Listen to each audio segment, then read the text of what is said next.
right, so we're ready to make a table runner here, or a pillow cover, whatever you want to do with this technique. To start out, we've got a foundation. In this case, it's batting backed with my quilting fabric. So I just have a machine basting stitch that goes all around that to hold it in place.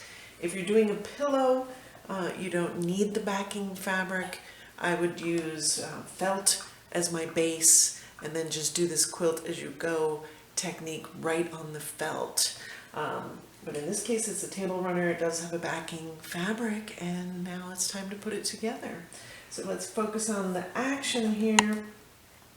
I'm starting with one of my strips at one of the ends of the table runner, lining up my raw edges. This will get bound later after we've done all of our quilting. And then my first prairie point is the raw edge is going to go to the inside raw edge here, and I need to make sure it's centered. So my table runner is 12 inches wide, my ruler is 12 inches wide, so I'm lining that up, and then I want the fold of the prairie point to be right on the 6-inch mark to be centered. Okay, so now my prairie point is centered. Some of you will want to use pins to pin it in place here. I am not going to use pins. The next thing I do is I take another strip and face down, put it right on top of that first one, sandwiching the prairie point in place. So I've got my raw edges even, prairie point sandwiched, and I'm ready to sew. So I'm going to sew along this line a 1/4 inch seam allowance. With your walking foot, you're going to want to become familiar with where the 1/4 inch seam allowance is. I do recommend a walking foot because that will move your stitches evenly through all layers of fabric and batting, and it's your best chance of everything staying in place and going on evenly without any puckering on the top or the underside of the project. So I use walking foot for almost everything. So 1/4 inch seam here and cut. Then if you've got a smart setup to make this quickly, you just need to swivel over to your ironing board where you've got your iron ready to press this out. So I'm pressing that second strip away from the first one.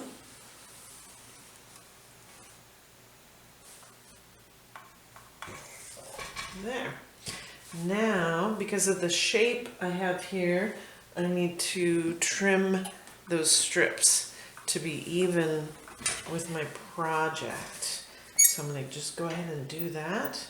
If you've got a cutting mat handy, normally I would be doing this with my rotary blade on my cutting mat, but I've got it all set up here to do everything on camera to show you how it's done. So I didn't want a third cutting station. I thought I could just do this with scissors. So now back to the sewing machine, and we're ready for the second row of prairie points, which in this case are going to be my pink ones. So the way I'm going to line them up is I'm going to, and I don't know if I can zoom in to see this better, the lining up of it. I've got my edge of the prairie point meeting the corners of that centered prairie point. And I've got my raw edges even here.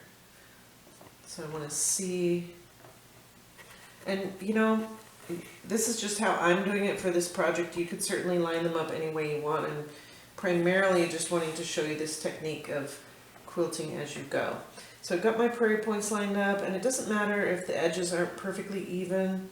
It just doesn't matter. So then I need another strip, and I put that strip face down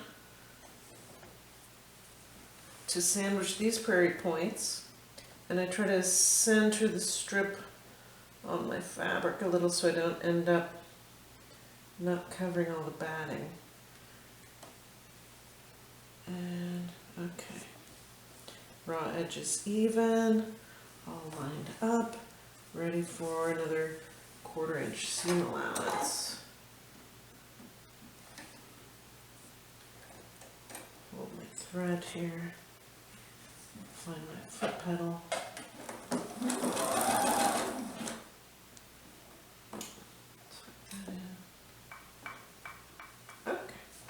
Now I'm ready.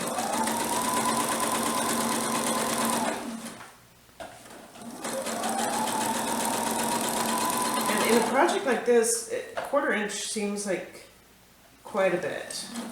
So it's covering any little inconsistencies there.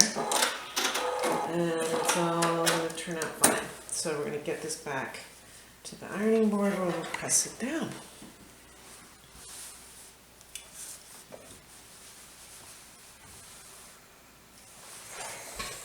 And trim it off.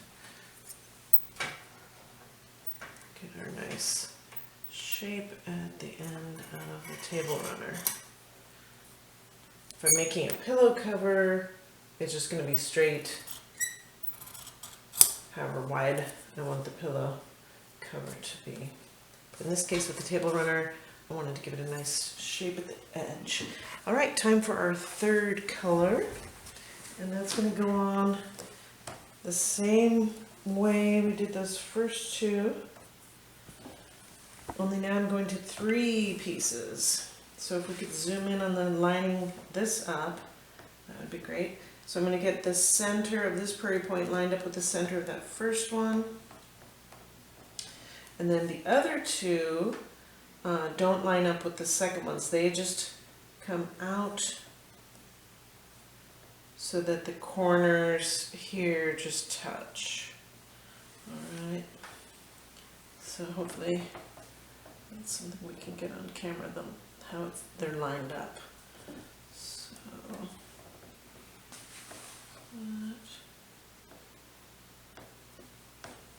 So my corners are just touching on those 3, and time to sandwich that in place and then stitch it. So the strip just goes right on top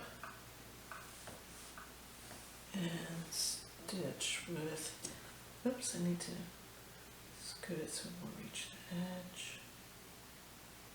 There we go. Okay. 1/4 inch seam allowance coming up. Thread back there.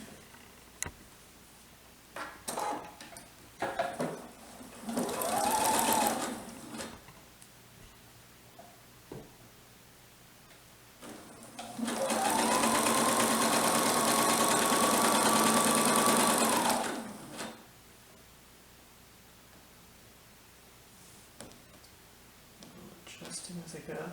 You know, as I said, some of you are going to want to pin this in place before you stitch it, and that's totally fine if that gives you more confidence.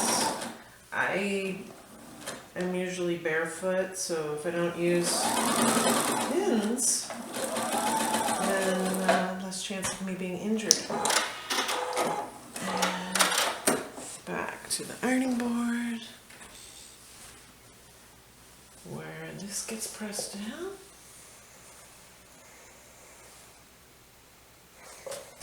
Okay, now I want to show you what can happen. If your strip isn't totally lined up, you'll have some of your batting showing here. Now that's going to be fine because it's going to get bound, but if I had it over any more, I might have to redo this if it was too far away from the edge. But that'll end up getting bound in with my binding, and so I'm not too worried about it. But from here on, you really are going to have to line up the edges so that all of your batting gets covered with fabric. So if we have a good focus right here on this, I'll show you the next set of prairie points right here, just because it might be easier to see it here than under the sewing machine. So from now on, I'm going to alternate between 2 and 3 prairie points. So now, since I just did 3, now it's time to do 2. And I'll sandwich it and stitch it with a 1/4 inch seam allowance, just like I did those others. This one won't need to get trimmed because it's going to be the full length here. And then after that, I'll do a set of 3 that will line up with these 3. And then I'll just keep alternating 2 and 3 and 2 and 3. So the 2s will all line up with each other the way these do. The 3s will line up with these 3. And we'll continue on up until we get that half done, and then we'll flip it around and do the other half the same. So I think I've shown you enough that you can do this quilt as you go technique and enjoy your project. Now we're nearing the end of the table runner. We've started from both ends as I showed you and worked toward the middle. Then we get to a point where we want some solid fabric in the middle, so I have a place to put a centerpiece on my table runner.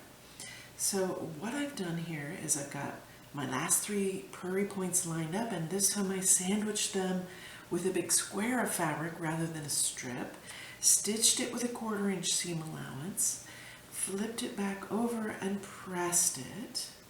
And then for this side, I've got my 3 prairie points in place, and on the square I have the raw edge pressed under so that this pressed finished edge covers this raw edge by a 1/4 inch, just as though we've stitched it in like everything else. So this will get pinned in place. I will pin this one to keep it exactly in place. So this gets pinned, and then stitch very close to that pressed edge to stitch everything in place, stitching these last 3 prairie points in place. The other thing that's different about this one than the rest of the earlier part of the video is I decided make these strips longer than the width of my table runner, so I don't have to worry so much about lining them up perfectly every time. So I've got these strips about a 1/2 inch longer than the width of my table runner, which at the end here gives me a little bit of a ragged edge. Well, I'll just trim that off. So after I've stitched this center part and quilted it down, you could quilt a design in here. I think I'll just keep doing straight lines all the way across just to get it quilted down.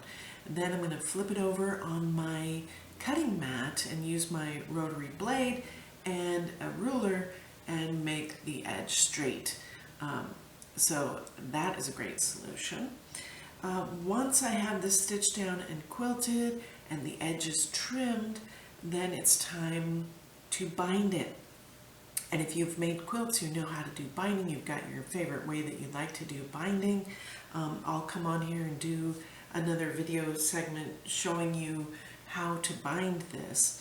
But I've got binding made, bias binding made out of this fabric so that it matches. And I'll just put that on. So I'll see you right back here for a little binding tutorial. And then we'll be done with this table runner, and I hope you enjoy it. I've got my binding made, and I'm ready to stitch it on. I have another video that shows you how to cut out bias binding, so I'm not going to get into that right now.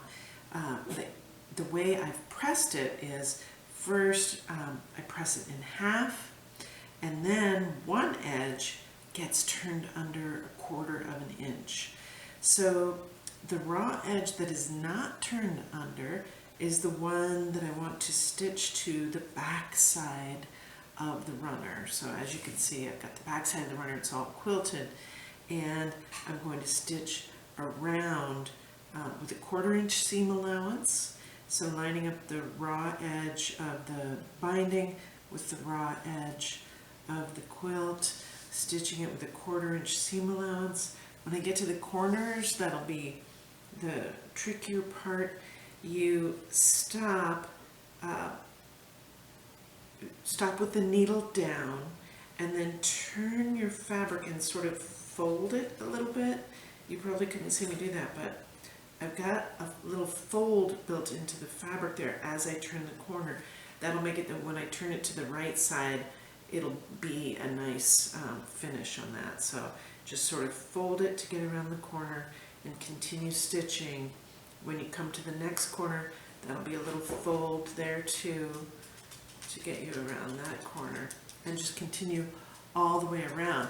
When the two ends meet, you can, so I give myself 6 inches unstitched to begin with, so that when I get toward the end, when I'm right here, I've got these loose ends that I can put together. And so I line them up and stitch them with a seam so that it all meets perfectly and is a loop.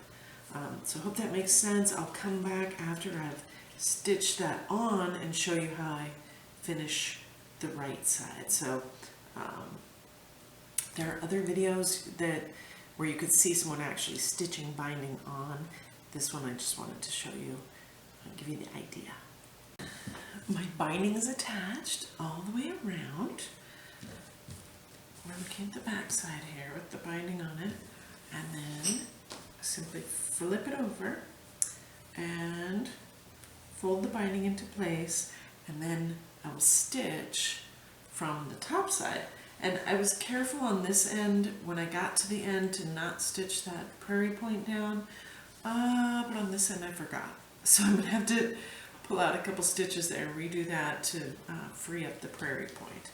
But otherwise, then I'm just flipping the binding around to the front side, top stitching it down, and then being careful when you get around to the prairie points, being careful not to stitch those down. So I'll just lift it up and stitch. So that will finish us up, and we've got our beautiful runner. Thanks for watching. I hope you enjoy the project, and let me know if you have any questions.